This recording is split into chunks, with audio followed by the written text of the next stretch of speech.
je connais l'importance de la démarche des femmes et des hommes qui travaillent à l'information, extrêmement dangereuse dans tous ces pays. Voilà, je suis tout à fait honoré, voilà, pour eux. Voilà. Alors, catégorie journaliste de l'année 2011.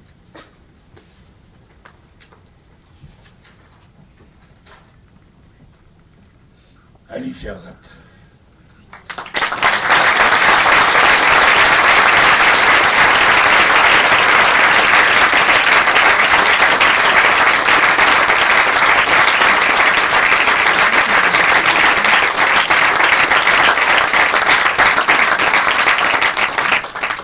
Malheureusement, Ali Ferzat n'est pas parmi nous. Vous connaissez tous la situation en Syrie, malgré... il a réussi à quitter la Syrie, mais il n'a pas réussi à venir jusqu'à nous. Il nous a envoyé un très court texte que je vais vous lire. Malheureusement, je ne peux pas assister à cette cérémonie, mais je vous envoie l'amour des Syriens et de tous ceux qui font aujourd'hui le printemps arabe. Je rends hommage au sacrifice des martyrs et de tous ceux qui ont été blessés parce qu'ils se sont battus pour la liberté.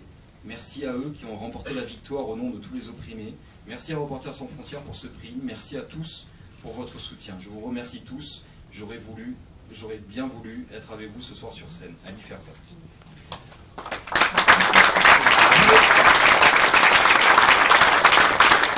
Malgré tout, on va décerner ce prix. Et pour recevoir ce prix, j'appelle à me rejoindre sur scène un autre caricaturiste bien connu dans cette maison, Plantu.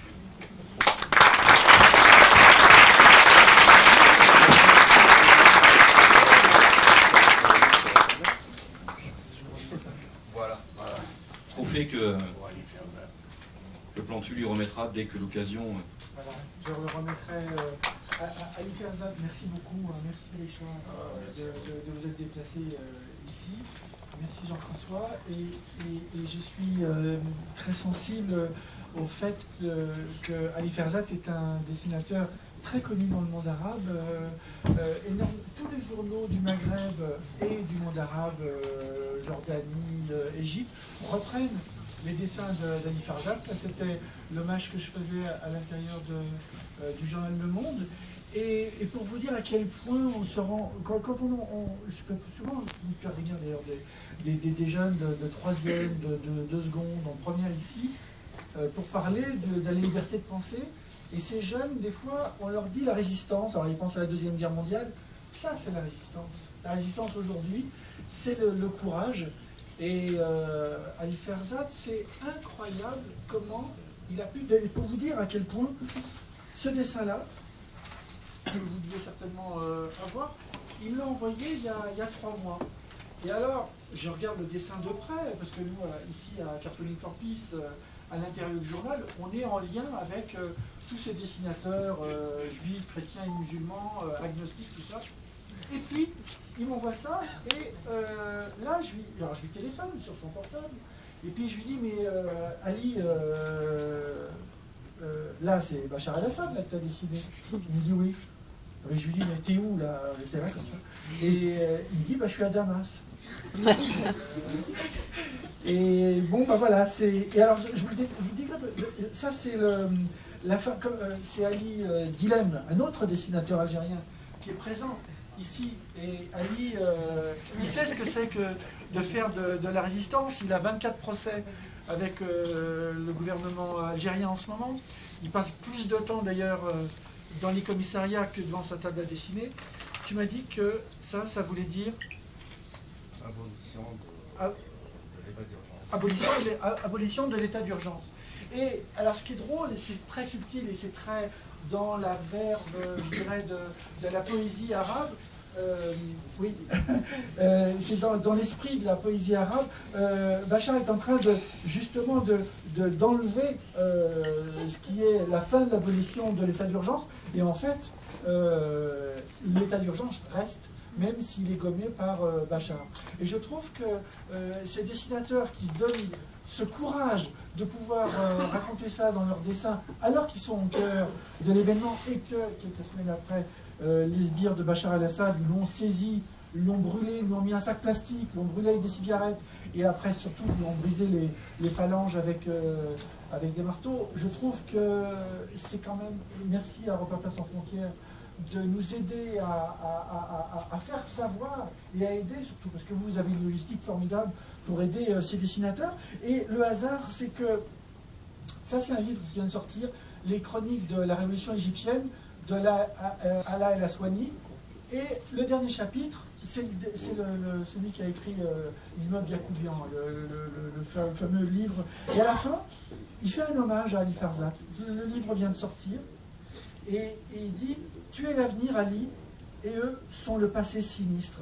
Toi, tu arrives, Ali, et eux s'en vont vers la place qu'ils méritent dans les poubelles de l'histoire.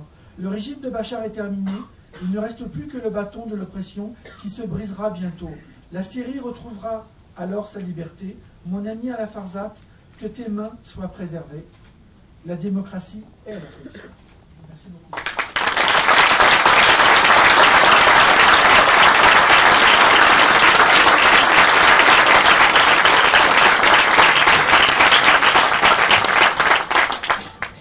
Reporters sans frontières, comme vous le savez, nous sommes très attachés à la défense du photojournalisme. Or, les photographes traversent une période particulière entre les risques pris sur le terrain, les commandes de plus en plus rares des éditeurs. C'est un métier extrêmement difficile et pourtant si utile. Notre deuxième invité d'honneur est un photographe. Stanley Green est né à New York en 1989, membre des Black Panthers, militant anti-guerre du Vietnam.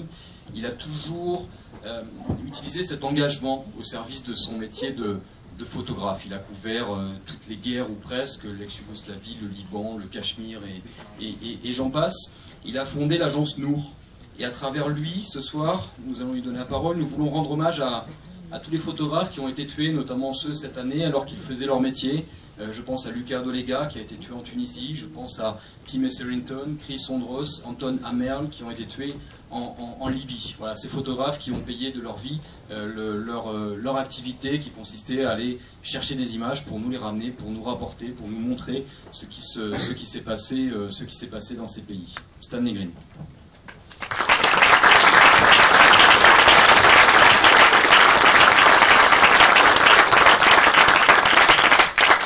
I'm going to speak not a lot. I just want to make a brief tribute to Chris Hondros, Tim Hetherington, and Luca, but not just them. We've lost a lot of colleagues in these years, and I've lost a lot of friends, and they weren't all photographers. Some were writers, TV, radio, fixers and translators. We cannot forget our fixers and translators because without them we cannot do this job. Anyone that thinks that you can do this job alone is crazy. We need all of us. We are a community, and that's what makes us strong, and that's what scares governments like Russia, Syria, Chechnya, and Iraq.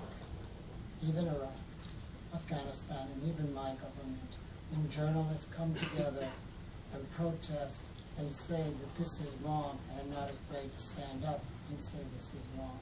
And that's why it's important to honor all types of journalism, cartoonists, radio, TV, bloggers. We're all activists. We're all trying to make it a better world. Thank you.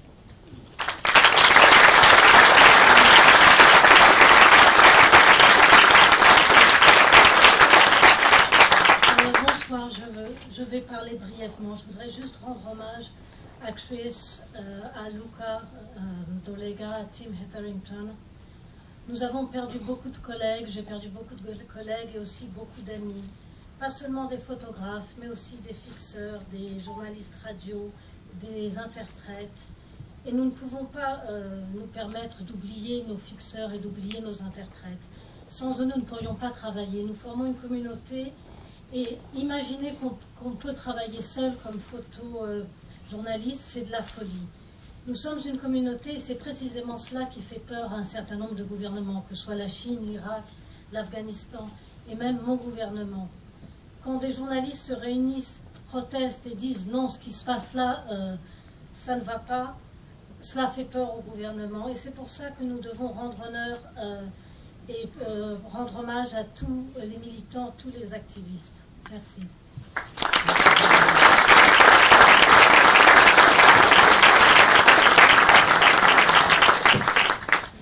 Nous allons remettre le deuxième prix de cette soirée, le prix attribué à un média qui a contribué à la défense de la liberté de la presse, qui a été victime de violences, de violations de la liberté de la presse. Le premier nominé est un journal mexicain qui s'appelle MX. MX est l'un des derniers hebdomadaires indépendants à continuer de couvrir, là aussi, l'activité du narcotrafic au Mexique.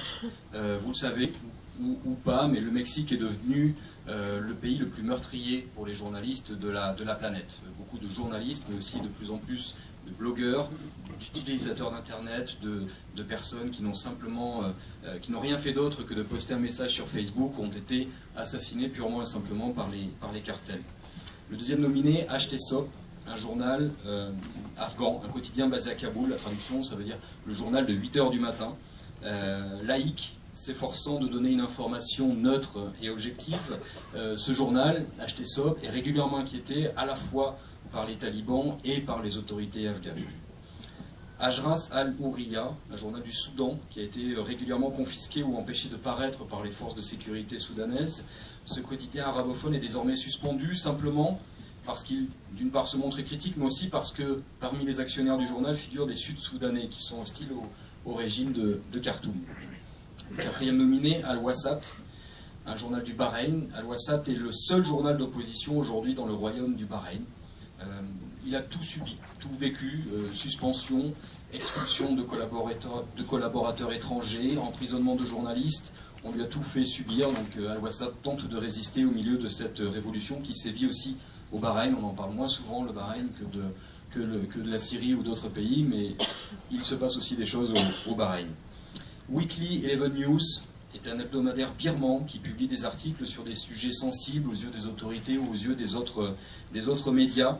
Le journal a par exemple récemment couvert les graves inondations dans le nord du pays, bravant ainsi les injonctions du gouvernement qui ne voulait pas qu'on parle de cette catastrophe humanitaire.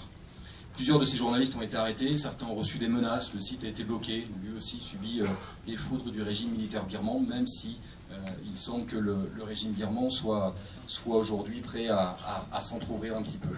Et le dernier nominé, Uznews. Uznews est un site d'information, un portail d'information électronique en Ouzbékistan, là aussi un pays où la censure est extrêmement importante.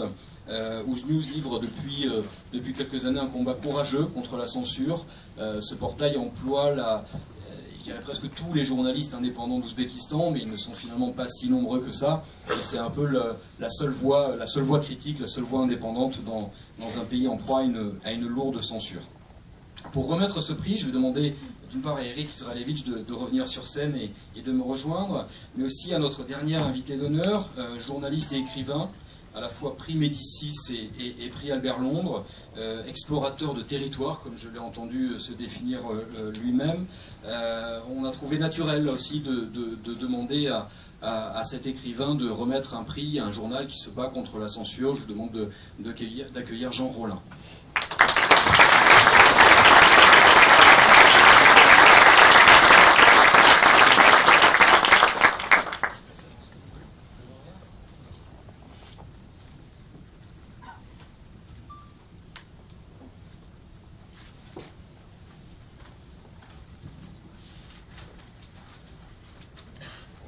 Le lauréat est donc Weekly 11 News. De Birmanie.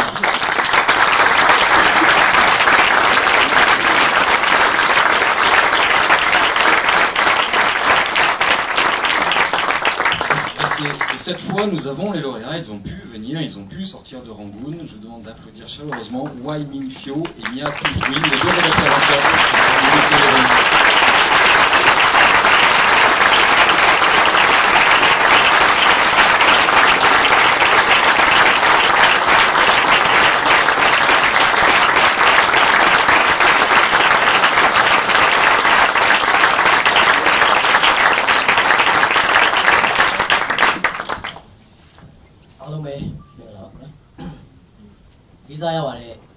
Joy of Chimindalo, Wichimian, Nesimcha, the Nomia, Dema Town Shilimia, Limon Drinama, Town Shilimia, about ဆွဲအောင်လာကြတဲ့လူအားလုံးမင်္ဂလာပါလို့နှုတ်ဆက်ပါတယ်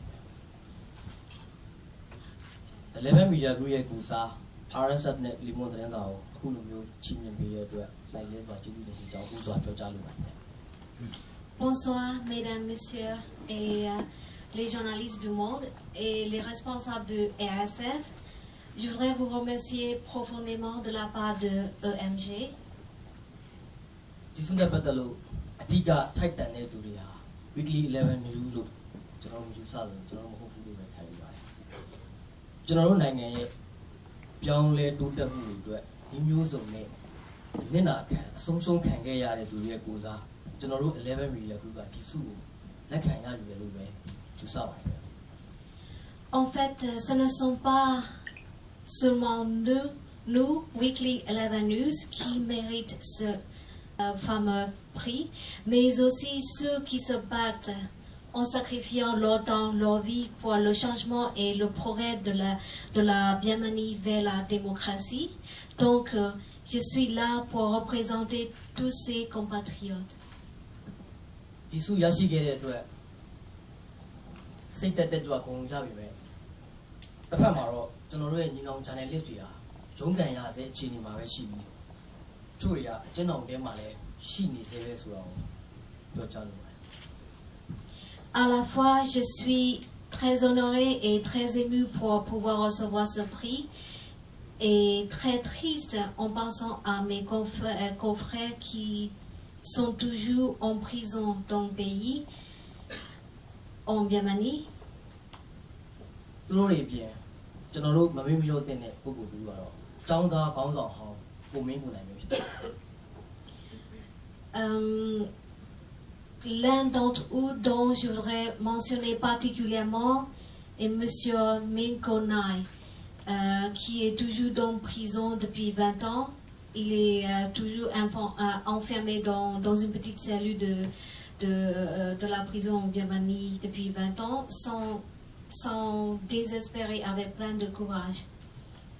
နှစ်ပေါင်း20ကျော်အခန်းချင်းထဲမှာတယောက်တည်းယုံကြည်ချက်ကိုစွန့်လွတ်နေတယ်တက်တည်စွန့်လွတ်မှုတွေနဲ့သူတို့ရဲ့လှုပ်ဆောင်မှုတွေအဲ့လိုပဲသူ့ရဲ့တငယ်ချင်းတွေရဲ့စွန့်လွတ်မှုတွေကိုကျွန်တော်တို့ဘယ်တော့မှမီးတော့မထားကြပါဘူး Pour ses sacrifices et son courage, nous allons jamais oublier Minkonai et les autres prisonniers politiques et les journalistes qui sont toujours dans la prison.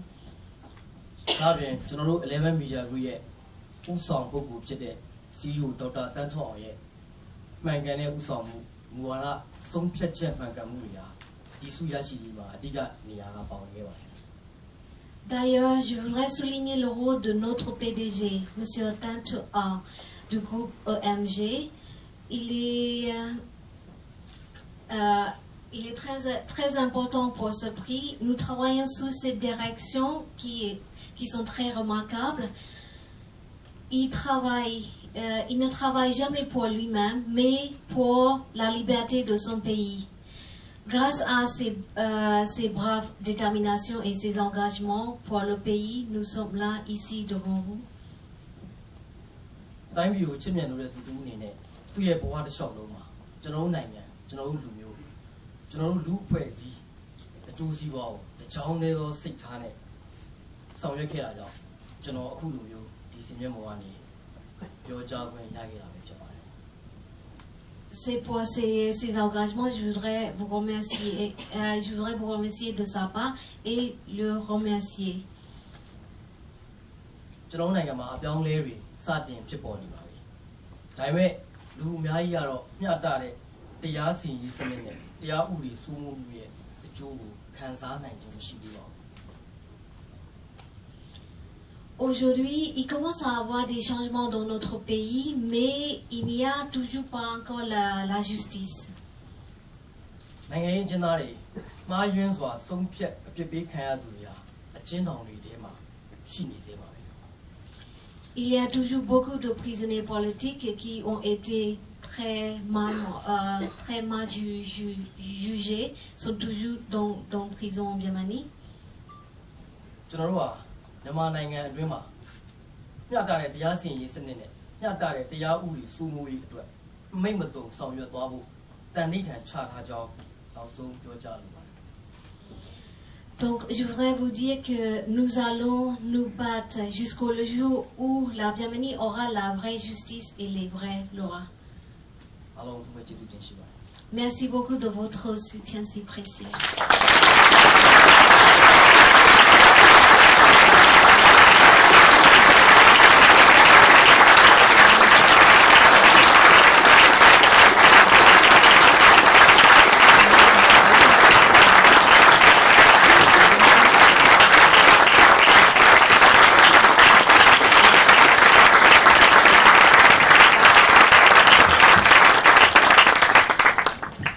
Merci, on est vraiment très heureux pour vous. La Birmanie est un pays qui a besoin de notre soutien. Rien n'est gagné.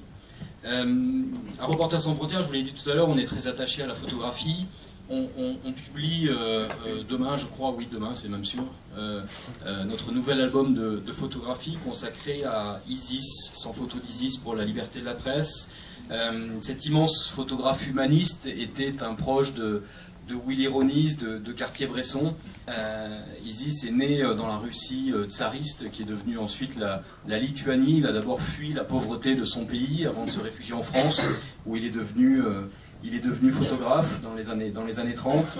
Ensuite, il a fui le nazisme, il s'est caché, il s'est réfugié dans la clandestinité, dans le Limousin. Il est même entré à un moment donné dans la résistance, et puis il a poursuivi son travail de photographe avec une longue carrière à Paris Match notamment. Et on est extrêmement heureux de publier cet album photo. J'en profite pour vous le dire, faire un peu de promo, mais c'est utile pour nous. Les ventes des albums de photographie de Reporters sans frontières nous permettent tout simplement de financer nos activités. Ça nous permet de continuer à mener notre travail de défense de la liberté de la presse. C'est pour nous une source de financement absolument indispensable. Voilà. Écoutez, on a fait très vite, on arrive au terme de cette cérémonie. Je vais juste demander à tous les intervenants de remonter sur scène avec moi pour une dernière photo. Je vous remercie tous et puis on se retrouve de toute façon très vite à l'extérieur. Il y a un verre qui vous attend. Merci encore une fois d'être venu. Merci de nous aider. Merci de continuer à soutenir Reporters sans frontières et la liberté de la presse.